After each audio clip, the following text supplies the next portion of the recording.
Greetings everyone! Today I will show you how to create a Goku in Infinite Craft. So grab a water with another water to create a lake. Now water it again to create an ocean. Now place earth on it to create an island. Now combine island and island to create a continent. Now take earth and water to create a plant. Now combine with a lake to get a lily. Now combine lily and continent and get a lotus. Combine with a continent, Asia. Now take a fire and fire, create a volcano, combine it, and you get a Japan. Now fire the Japan and then you get a Godzilla.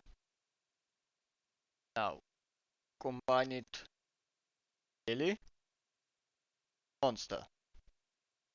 Another lily with a nymph.